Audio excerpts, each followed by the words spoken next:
सो chapter 10 continue कर रहे हैं बेटा, India agriculture. 10 questions we have finished yesterday और 4 क्वेश्चन जो कल के क्लास में हमारे रह गए थे वो यहाँ पर आज हम डिस्कस करेंगे।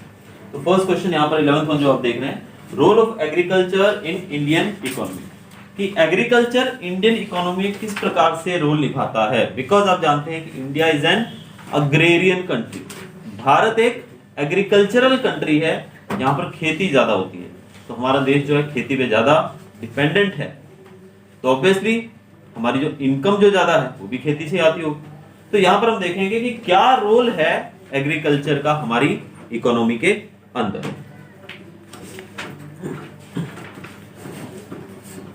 अब सबसे पहली बात एम्प्लॉयमेंट, सबसे ज्यादा जो काम किस देश में होता है तो वहीं पे उसी फील्ड में उनको ज्यादा काम भी मिलता है। फॉर एग्जांपल अगर हम किसी कंट्री में जाएं जो कि चारों तरफ से सी से घिरा हुआ है और वहां पर लैंड फॉर्म या फिर हम बात करें नेचुरल रिसोर्सेज ज्यादा नहीं है, तो वहां पर सपोज लोग ज्यादा फिशिंग का काम करते हैं, तो अगर ज्यादा वो देश की इकोनॉमी फिशिंग पे डिपेंडेंट है तो सबसे ज्यादा लोग फिशिंग में ही काम करेंगे, एम्प्लॉयमेंट मिलेगी उनको। वैसे ही हमारे देश के अंदर सबसे ज्यादा खेती होती है, तो ऑब्वियसली सबसे ज्यादा लोगों को काम भी खेती में ही मिलता है। तो around 1/2 of the population of the country, यानी हमारे देश की आधी पॉपुलेशन इस काम में जुटी हुई है, यानी कि उनको एम्प्लॉयमेंट एग्रीकल्चर में मिलता है। अब उसमें आप जानते हो खेती में काम करने वाले लोग, भले उससे रिलेटेड लोग, तो वो सब लोग यहाँ पर काम करते हैं। तो पहला पॉइंट हमारा रहेगा कि ज्यादातर लोग, यानी कि half of the population of the country is employed in agricultural works, खेतीबाड़ी के कामों में आधे से ज्यादा जनसंख्या हमारी लगी हुई है। दूसरा, agriculture holds about 17% of the GDP, तो जो जीडीपी होती है ग्रॉस डोमेस्टिक प्रोडक्शन, उसका लगभग 17% जो है वो एग्रीकल्चर होल्ड करता है, यानी कि इतना जो परसेंटेज है वो हमारे इससे आता है जीडीपी का, टोटल 17%। इसके अलावा paddy, wheat, oil seeds, cotton, jute, sugar cane, tobacco, potatoes, etc. are major agricultural products of India. Much foreign exchange is earned from their export. अब जो मैंने फसलों के नाम लिए, ये सबसे ज्यादा भारत के अंदर, हमने कल देखा था कि भारत का मोस्ट ऑफ द थिंग्स जो है उसमें दूसरे नंबर पे हम लोग आते हैं, कुछ चीजों में एक पहले नंबर पे भी हैं, यानी कि वर्ल्ड के लार्जेस्ट एक्सपोर्टर्स में से एक हैं हम लोग, यानी कि फर्स्ट या सेकंड पोजीशन है, तो यानी कि बहुत मात्रा में हम इन चीजों को प्रोड्यूस करते हैं। जब हम चीजें ज्यादा प्रोड्यूस करेंगे तो हम, अब इतना तो हम खा नहीं जाएंगे, तो जो एक्स्ट्रा बचेगा क्या करेंगे, बहुत एक्सेस है हमारे पास, हम एक्सपोर्ट करते हैं। तो जब हम एक्सपोर्ट करेंगे तो हमको फॉरेन एक्सचेंज मिलेगा, फॉरेन एक्सचेंज मतलब वहां से हमको पैसा मिलेगा उनकी करेंसी में, तो इस तरीके से हमारी इकोनॉमी स्ट्रांग होगी। India rank second in the world in agrarian production, Bharat जो है एग्रीकल्चरल प्रोडक्ट्स को प्रोड्यूस करने की दौड़ में दूसरे नंबर पर है पूरे विश्व में। लगभग 197 कंट्रीज, 197 के अराउंड अप्रोक्स कंट्रीज हैं, 193, 94 ऐसा कुछ, उसमें से भारत जो है दूसरे नंबर पे। सोचो कितनी अच्छी बात है। तो इसका जो रोल है इकोनॉमी को स्ट्रॉन्ग करने को वो बहुत ही महत्वपूर्ण है। आगे, industries like cotton, textile, sugar, paper, oil etcetera, as well as the industries regarding the food processing get their raw material from the agricultural products. अब एग्रीकल्चर में हमारी बहुत सारी इंडस्ट्रीज भी बेस्ड हैं, उनके ऊपर डिपेंडेंट हैं। कैसे, आप जानते हो टेक्सटाइल इंडस्ट्री जो है, जो हम कपड़े पहनते हैं, ये कपड़े जो हैं ये कॉटन से बनते हैं, कॉटन भारत के अंदर बहुत होता है। तो अगर वो टेक्सटाइल इंडस्ट्रीज को कॉटन नहीं मिले तो क्या वो चलेंगी? नहीं चलेंगी। अगर हमें इंपोर्ट करना पड़े दूसरी जगहों से तो महंगा हो जाएगा बहुत। तो इस कारण से इकोनॉमी को स्ट्रॉन्ग करने में एग्रीकल्चर का बहुत बड़ा हाथ है। तो जो इंडस्ट्रीज रॉ मटेरियल जिनको खेती से मिलता है, वो सब मटेरियल, रॉ मटेरियल हम भारत में ही उनको मुहैया करवाते हैं, and it is because of agriculture only. जिन कंट्रीज के अंदर खुद के रिसोर्सेज नहीं हैं, वो लोग दूसरे देशों से मंगवाते हैं, और वहां पर चीजें बहुत महंगी भी है। जिन देशों के अंदर, अब हमारे यहाँ पर सब्जियों की भरमार रहती है, एक सीजन आता है जब खूब सब्जियां होती हैं हमारे यहाँ पे, लेकिन विदेशों के अंदर बहुत सारे ऐसे कंट्रीज हैं जहाँ पर, जो ज्यादा कोल्ड प्लेसेस हम बोले थे, जहाँ पर खेती होती नहीं है, वहां पर सब्जियां कितनी महंगी है, बहुत महंगी हो, क्योंकि वहां पर होती ही नहीं है। हम बात करें व्हीट फ्लोर की, जो आटा हम लोग खाते हैं, वो भी हमारे देश के अंदर तो खुद होता है, तो हमारे यहाँ पर कंपैरेटिवली चीप है। लेकिन जिन देशों के अंदर गेहूं ही नहीं होता है, वो लोग क्या करते हैं, इंपोर्ट करते हैं दूसरे देशों से, तो वहां पर उसका दाम ऑब्वियसली बढ़ जाता है। तो इस तरीके से हमने देखा कि काफी इंपॉर्टेंट रोल है इसका।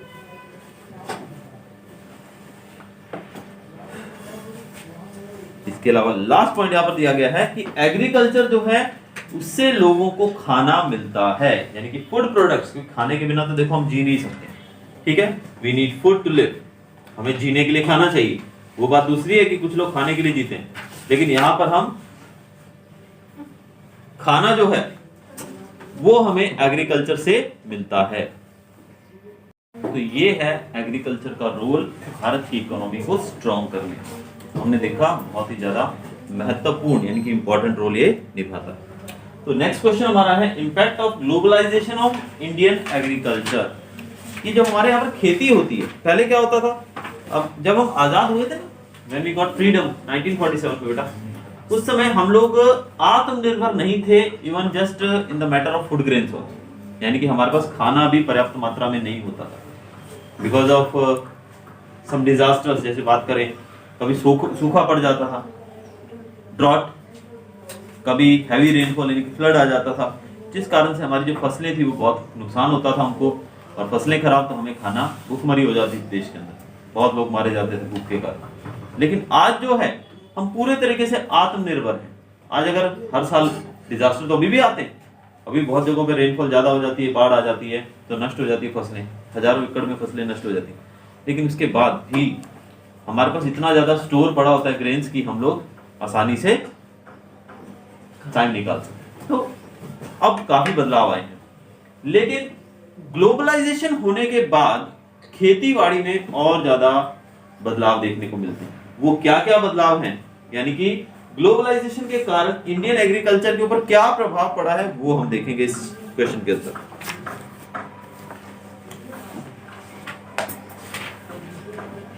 अब ग्लोबलाइजेशन के कारण इंटरनेशनल मार्केट जो है वो किसानों के लिए खुल गई है।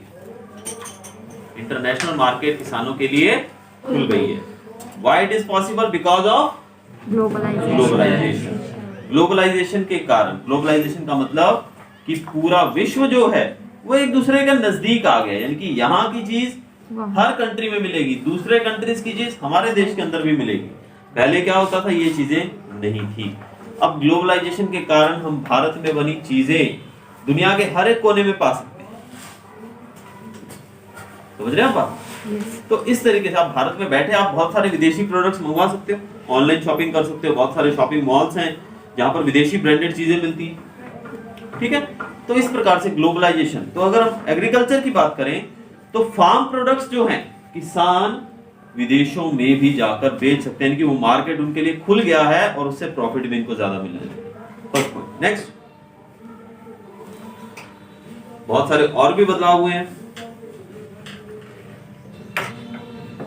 उसमें एक है इंपोर्ट एक्सपोर्ट करना फसलों को इंपोर्ट और एक्सपोर्ट करना, यानी कि अगर हमारे पास किसी चीज की कमी है तो उसको मंगवाना, और कोई चीज ज्यादा है तो उसको बाहर भेजना।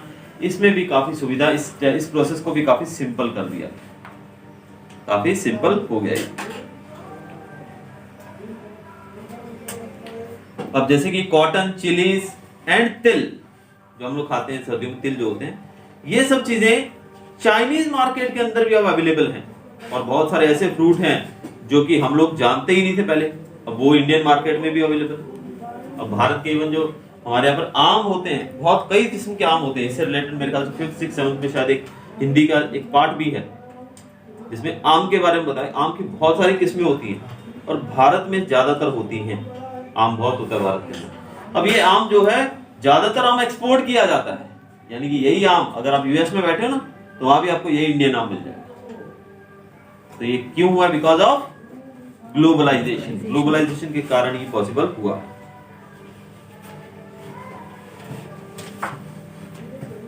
The costly genetically modified BT seeds sold by the multinational companies are now available in India. BT seeds जो कि इंटरनेशनल मार्केट में बिकते थे बड़ी बड़ी कंपनीज बेचती थी, अब वो भारतीय मार्केट के अंदर भी अवेलेबल हैं, जिससे हमें फायदा क्या हुआ है, प्रोडक्शन बढ़ा है और बाकी चीजों पे खर्चा थोड़ा कम हो गया, बिकॉज जो सीड्स हैं वो उत्तम किस्म की अच्छी क्वालिटी की सीड्स हैं। The production of cotton and मेज हैज इंक्रीज्ड, इससे कॉटन है, मेज है, इन चीजों की प्रोडक्शन और बढ़ गई है। Some products have gained global markets, hence the necessity of registration of their patents. It is necessary to register qualitative farm production as national patent in the world market. अब इससे रजिस्ट्रेशन करवाना, patent करवाने का जो सिलसिला है वो भी बढ़ गया। पेटेंट करवाना क्या होता है पता है आपको? कोई एक चीज कॉपीराइट बोलते हैं जिसे, तो इस कॉपीराइट करवाना भी जरूरी है। यानी कि बहुत सारी चीजें ऐसी हैं जो सिर्फ इंडिया में ही मिलती हैं और हम विदेशों में बेचते हैं, यानी कि उसकी जो ग्रेड है, इंडियन ग्रेड जो है विदेशों में बहुत पॉपुलर है, तो यानी कि पॉपुलैरिटी बढ़ी है चीजों की विदेशी मार्केट के अंदर। फिर उन चीजों को हमने क्या किया है, पेटेंट करवाना भी बहुत जरूरी समझा है और जरूरी हो भी गया रजिस्टर करवाना, क्योंकि उसकी कॉपी करके ना कोई बेचने लगे, इसलिए उसको पेटेंट भी करवाया गया है इंटरनेशनल मार्केट के अंदर, ताकि वो चीज सिर्फ और सिर्फ भारत में ही बन सके और उसी नाम से बिक सके। वरना क्या होता है, एक जो नाम है जिसका बहुत ही मार्केट में चलन है, उसी नाम की कॉपी की हुई चीजें भी आपको मार्केट में मिल जाएंगी, इससे वो मेन चीज की वैल्यू खत्म हो जाएगी। To face the competition in agricultural products in global market, India will have to adopt new technology and concentrate on quality. अब एक्चुअल में क्या देखा जाए कि एक समय था जब सिर्फ इंटरनेशनल मार्केट जो थी ना, हमने वर्ल्ड वॉर 1 और 2 के बारे में पढ़ा था 9th स्टैंडर्ड के अंदर, तो हमने देखा था कि यूरोपियन कंट्रीज जो थी वो अपना माल गरीब देशों के अंदर, खासकर जैसे कि बहुत सारी कंट्रीज जो थी उन्होंने अफ्रीका में अपना कब्जा कर रखा था, तो वो अपना सामान अफ्रीका में बेचती थी। इंग्लैंड जैसे देश जो थे वो भारत के अंदर अपना माल बेचते थे, क्यों? प्रॉफिट कमाने के लिए। और उस समय जो युद्ध होते थे, एक दूसरे के ऊपर कब्जा करने की नौबत क्यों आई?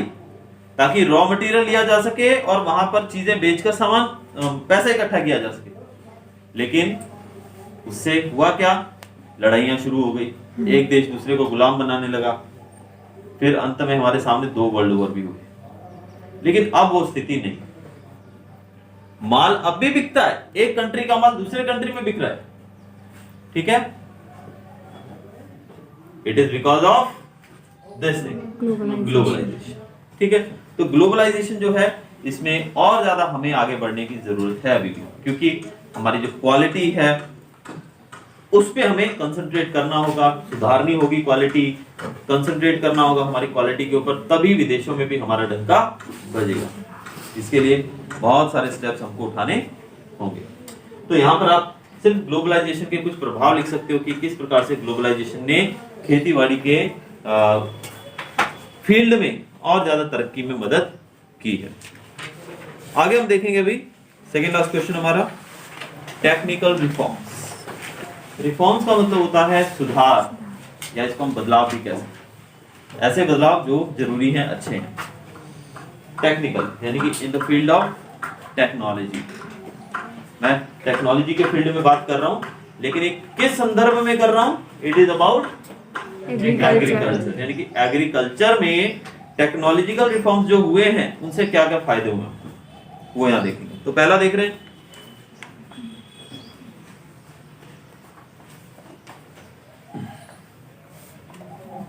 पहले जो किसान खेतीबाड़ी में सिंचाई के लिए, यानी कि जो खेत में पानी लगाया जाता है ना, इरिगेशन बोलते हैं जिसको हम इंग्लिश में, इरिगेशन के लिए पहले क्या होता था पता है आपको? याद होगा, मूवीज में देखा होगा, पुरानी मूवीज के अंदर एक ऐसे व्हील होता है लंबा सा, उसके अंदर बाल्टियां लगी होती है बहुत सारी, और वो एक बैल होगा, वो बैल उसको ऐसे घुमाता रहेगा और बैल के चारों तरफ घूमने से वो व्हील ऊपर नीचे घूमता रहेगा और पानी नीचे से उठाकर वो बाहर फेंकता रहता है, और बाहर एक नाली होती है, एक वे बनाया था जिससे पानी पूरे खेत में पहुंचाया जाता है।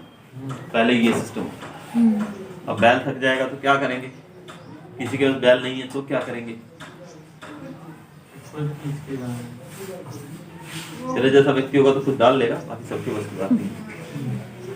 अभी क्या हो गया, अभी क्या हो गया, टाइम चेंज हो गया। किसान आप देखो जाता है अपने खेत में, एक मोटर रूम बना होता है जहां पे मोटर का स्विच होता है, वहां पर वो जाके एक बटन दबाता है और उधर खेत के अंदर पानी लगना शुरू हो जाता है। सबमर्सिबल पंप्स आ गए हैं, मोनोब्लॉक पंप्स आ गए हैं, इवन सोलर पंप भी आ गए हैं। ड्रिप इरिगेशन बहुत पॉपुलर हो गया। ड्रिप इरिगेशन यानी कि पानी का वेस्टेज नहीं है, बिल्कुल सीधा ड्रिप ड्रिप करके एक एक बूंद करके पानी पौधे की जड़ों में गिरता है, पानी का वेस्टेज बिल्कुल नहीं है। तो ये क्या हुआ है, कौन सा रिफॉर्म है ये? टेक्निकल। टेक्नोलॉजी में बदलाव आया और किसानों ने इसको अडॉप्ट किया, फर्क आया ना। आगे देखते हैं, chemical fertilisers has been used more and more nowadays. Chemical fertiliser का यूज बढ़ गया है। पहले क्या होता था, फसल के अंदर किसी चीज की कमी होगी, देखो फसल उगाने के लिए हमें क्या है, जब हम फसल को उगाते हैं तो सारा न्यूट्रिएंट जमीन से लेती है, लेकिन जमीन के अंदर वो जब सारा न्यूट्रिएंट लेगी जमीन से और कई साल तक 2 साल 4 साल हमने खेती की, तो उसमें कुछ चीजों की कमी हो जाएगी कि नहीं कमी? अब उसके अंदर जब उस चीज की कमी हो जाएगी तो उसकी भरपाई कैसे होगी? उसका तरीका एक ही है, या तो जमीन को 1-2 साल के लिए खाली छोड़ दो तो वो नेचुरली गेन कर लेगी। लेकिन भाई अगर हमारे यहाँ पे तो ज्यादातर किसान छोटे हैं, मैंने बताया, अब वो 2-2 साल के लिए छोड़ देंगे जमीन को खाली, तो 2 साल के लिए वो खाना खाने गुरुद्वारे में जाएंगे, बाकी खर्चे क्या होंगे? वो तो उनका बिजनेस है, जॉब है। तो ऐसे में ये चीज तो पॉसिबल नहीं थी। तो इसके कारण खेतीबाड़ी में जो प्रोडक्शन थी वो काफी कम थी पहले समय में, पुराने समय में। लेकिन अब because of technical reforms fertilizers आ गए, आर्टिफिशियल खाद आ गई है, जिसमें डीएपी, जिसको डाई अमोनियम फॉस्फेट कहा जाता है, इसके अलावा नाइट्रोजन, एनपीके नाइट्रोजन, फास्फोरस और पोटेशियम, यूरिया और बहुत सारे दूसरे फर्टिलाइजर्स, लिक्विड बायो फर्टिलाइजर्स और बायोटेक सीड्स भी आ गए, जिस कारण से खेतीबाड़ी बेटर होती जा रही है, सुधरती जा रही है और अच्छी होती है। जमीन के अंदर आजकल टेस्टिंग की सुविधा आती है, सॉइल टेस्टिंग, सॉइल टेस्ट करेंगे लेबोरेटरी में, आपको बता देंगे भी इसके अंदर यूरिया की कमी है, इसके अंदर पोटाश की कमी है, इसके अंदर XYZ की कमी है। तो जो भी कमी है मार्केट में जाओ, वहां से फर्टिलाइजर लेकर आओ, खेत में छिड़क दो, बस आपकी फसल फिर बढ़िया हो जाएगी। तो इस तरह के टेक्निकल रिफॉर्म से खेतीबाड़ी में काफी सुधार हुआ। आगे, farmers are constantly guided through radio, television, newspaper. Farmers पहले जो होते थे, सिर्फ जो उनको प्राचीन ज्ञान होता था उसी से वो लोग खेती करते थे, यानी कि कोई मॉडर्न मेथड, कोई मॉडर्न टेक्नोलॉजी, कोई मॉडर्न ट्रिक, मॉडर्न स्किल उनके पास नहीं। लेकिन अभी टेलीविजन पे DD1 हमारा जो था ना, दूरदर्शन, उसके ऊपर किसानों से रिलेटेड बहुत सारे प्रोग्राम आते रहते, तो उन प्रोग्राम्स के द्वारा अच्छे अच्छे जो किसान हैं जिन्होंने कुछ नया किया है, वो लोग वहां से नए नए अपने एक्सपीरियंसेस शेयर करते हैं, और बाहर किसान बैठे टीवी में उनको देखकर खुद भी वो चीजें अप्लाई करते हैं। रेडियो पे प्रोग्राम आते हैं, टेलीविजन पे आते हैं, न्यूज़पेपर के माध्यम से भी ये चीजें होती हैं। एंड इवन अब तो किसानों के लिए एप्लीकेशंस बन गई है, क्योंकि अब वो टाइम नहीं रहा ना भाई, अगर भाई हम सोचे भी किसान तो बेचारा डिब्बा फोन निकाल के जेब से बात कर रहा होगा, तो टाइम बदल गया। जब किसान की बात करोगे तो जेब से, चलो एप्पल नहीं तो एटलीस्ट एक बढ़िया एंड्रॉयड फोन लेटेस्ट जरूर निकलेगा, जिसमें वो सब टेक्नोलॉजी का यूज कर सकते हैं अगर हम चाहें तो किसानों के लिए भी एप्लीकेशंस आ गई, प्ले स्टोर से एप्लीकेशन डाउनलोड करो, सारी जानकारी मिलती है। ठीक है, तो ये बदलाव आए हैं। इसके अलावा किसान कॉल सेंटर्स बनाए गए सरकार के द्वारा। कौन से सेंटर? किसान कॉल सेंटर, जहां पर फोन करके किसान जानकारी प्राप्त कर सकते हैं, अपनी समस्याओं से छुटकारा पा सकते हैं। यानी कि अब समझ नहीं आ रहा है कि भाई मेरे फसल को भी एक अजीब तरीके का कीड़ा लग गया, अब दुकान पे जाओगे, दुकान वाला तो आपको कुछ भी चिपका देगा कि ये दवा लेके जाओ, ये छिड़क तो इससे हो जाएगा। आपने दवा ली, छिड़क दिया, अब वो मरे नहीं कीड़े, तो आप क्या दुकान वाले को पकड़ोगे जाकर? दुकान वाला बोलेगा मैंने तो तेरे को बोला था ऐसे छिड़क, लेकिन तूने शायद वैसे नहीं छिड़का होगा, तो हमारी गलती निकाल देगा। तो फोन करिए आप टोल फ्री नंबर पे, तो उस कीड़े के बारे में जब आप पूरी जानकारी उनको देंगे कि कैसा दिखता है, तो शायद वहां से, क्योंकि मॉडर्न टेक्नोलॉजी आ गई है ना काफी, तो वो आपको उसके बारे में कुछ बेहतर सलाह दे सकते हैं। तो इस तरीके से हमारा टाइम बचता है, पैसा बचता है और हमारी समस्या का समाधान जो है मिल जाता है। इसके अलावा ग्राम सेवक, यानी कि सरकार के द्वारा अपॉइंटेड कुछ लोग ऐसे होते हैं जो कि गांव-गांव जाकर किसानों को नई नई टेक्नोलॉजीज के बारे में, जो खेती के फील्ड में नई नई रिसर्च की गई हैं, उन चीजों के बारे में जानकारी देते हैं ताकि उन चीजों को किसान अपने खेत में अप्लाई करें और एक अच्छी पैदावार, एक अच्छी फसल उगा सके। तो ये टेक्नोलॉजिकल रिफॉर्म्स बहुत सारे हमें देखने को आज मिल रहे हैं। इसके अलावा फार्मर ट्रेनिंग सेंटर्स बनाए गए हैं जहां पर फार्मर्स को ट्रेनिंग दी जाती है, खेतीबाड़ी के लिए उनको प्रशिक्षित किया जाता है कैसे करना है।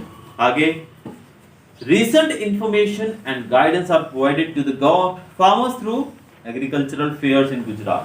गुजरात की बात करें तो मेले लगते हैं जहां पर पूरे गुजरात से नहीं, विदेशों से, देश से भी जो अलग अलग पार्ट्स हैं हमारे भारत के, वहां से भी किसान आकर उसमें भाग लेते हैं और जब वो एक दूसरे के विचार साझा करते हैं तो नई नई चीजें सीखने को उनको मिलती हैं, नई नई चीजें उनको सीखने को मिलती हैं। तो किसान जो हैं वो सिर्फ गेहूं और ये फसलें उगाने के लिए नहीं, आजकल ऐसी ऐसी फसलें उगाई जाती हैं जहां पर उनको बेनिफिट ज्यादा होता है। Agricultural universities and colleges are established in most of the states. तो ज्यादातर स्टेट्स के अंदर एग्रीकल्चरल यूनिवर्सिटीज बनाई जाती हैं, कॉलेजेस होते हैं, रिसर्च सेंटर्स बनाए जाते हैं जहां पर नई रिसर्च की जा सके, लोग वहां पर पढ़ाई कर सके, रिसर्च का काम कर सके, एक्सेट्रा।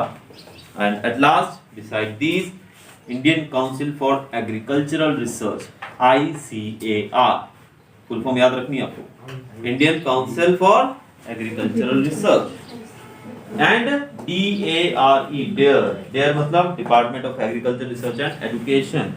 ये नेशनल लेवल पर ऐसी दो बॉडीज हैं जो कि एग्रीकल्चरल फील्ड में रिसर्च का काम करती हैं। तो ये जो थे हमने चीजें अब तक देखी, ये टेक्निकल रिफॉर्म्स हैं, यानी कि टेक्नोलॉजी में जो बदलाव आया उसके बाद। तो ये आप लिखते। लास्ट क्वेश्चन हमारा इस चैप्टर का वो है इंस्टीट्यूशनल रिफॉर्म्स। अब इंस्टीट्यूशनल रिफॉर्म्स जो हैं वो भी हुए हैं। अब अगर क्वेश्चन में पूछा जाता है टेक्निकल, तो टेक्निकल में जो हमने अभी डिस्कस किए वो, और अगर इंस्टीट्यूशनल पूछा जाता है तो उसमें हम क्या लिखेंगे वो देखिए।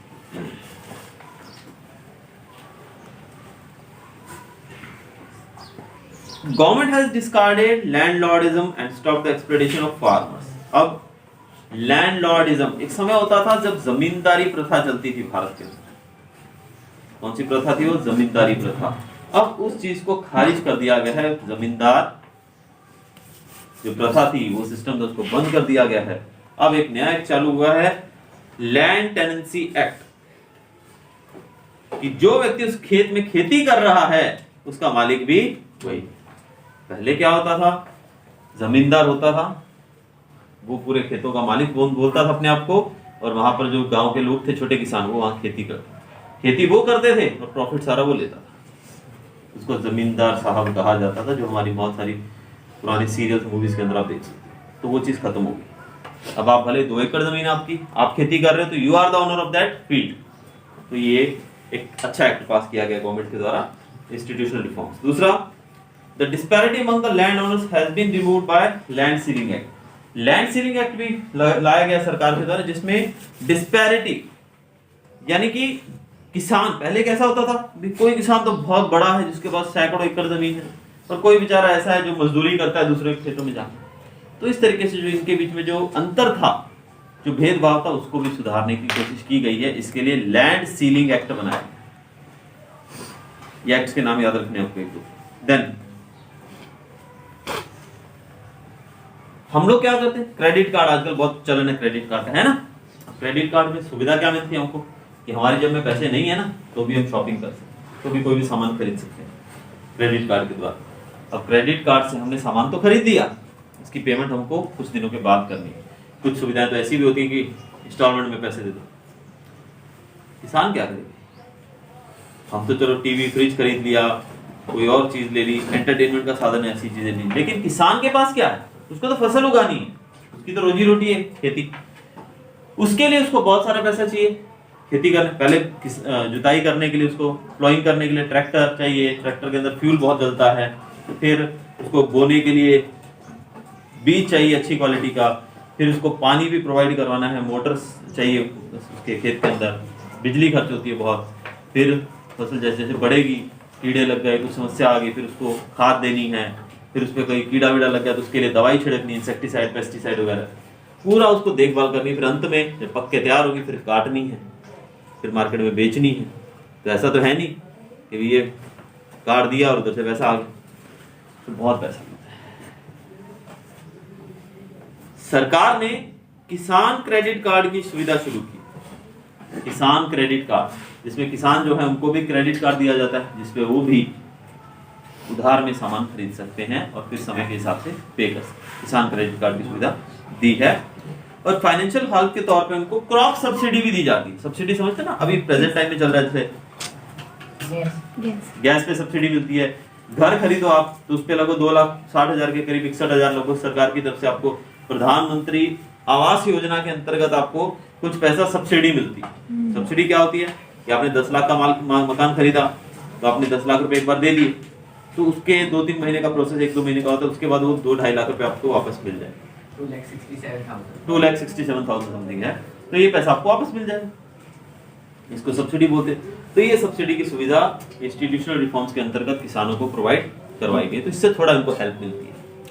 देन इंश्योरेंस भी मिलने लगा।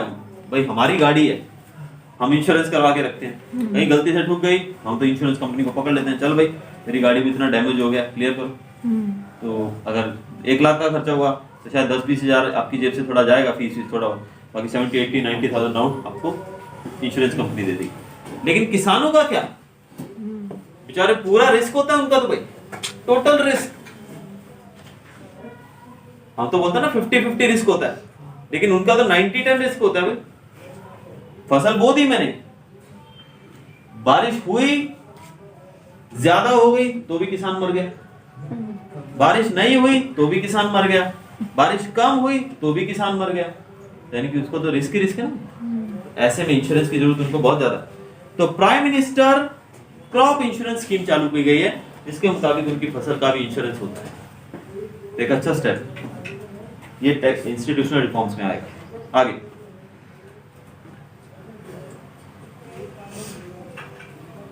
ओपन ऑक्शन सिस्टम शुरू किया गया। क्या शुरू किया गया? ओपन ऑक्शन सिस्टम शुरू किया गया है मार्केटिंग यार्ड्स के अंदर, यानी कि जो मंडियां होती है ना, मंडियों के अंदर किसान अपना सामान लेकर, अपनी फसल लेकर बैठे हैं और ऑक्शनर आते हैं, खरीदार आते हैं, वो बोली लगाते हैं आपके सामान। आपका सामान अच्छी क्वालिटी का है तो ज्यादा बोली लगाएंगे तो आपको ज्यादा पैसा मिलेगा, तो इससे थोड़ा फायदा। देन कोऑपरेटिव सोसाइटीज बनाई गई हैं, मार्केट एसोसिएशंस बनाई गई हैं, cooperative warehouses, cold storage, transportation and communication, ये सब चीजें, इन सब की फैसिलिटी बढ़ाई गई है। इससे फार्मर्स जो हैं उनको कम से कम मिनिमम सपोर्ट प्राइस मिलता है उनके फार्म प्रोडक्ट्स का, एमएसपी बोलते हैं। आजकल टीवी में आप बहुत सुन रहे होंगे ये शब्द, MSP, that is minimum support price. ये वो प्राइस होता है जो सरकार के द्वारा तय किया जाता है। सरकार तय करेगी कि भाई गेहूं आपका 100 किलो कम से कम 2,000 रुपए में बिकना चाहिए, तो कोई भी आके व्यक्ति, अगर कोई भी खरीदार आता है और किसान से गेहूं खरीदता है तो उसको कम से कम 2,000 रुपए क्विंटल तो देना ही पड़ेगा, 2,000 रुपए टन तो देना ही पड़ेगा। अगर उससे ज्यादा देता है वो आपकी फसल की क्वालिटी पे डिपेंड करता है, लेकिन उससे कम नहीं। That is called MSP, minimum support price.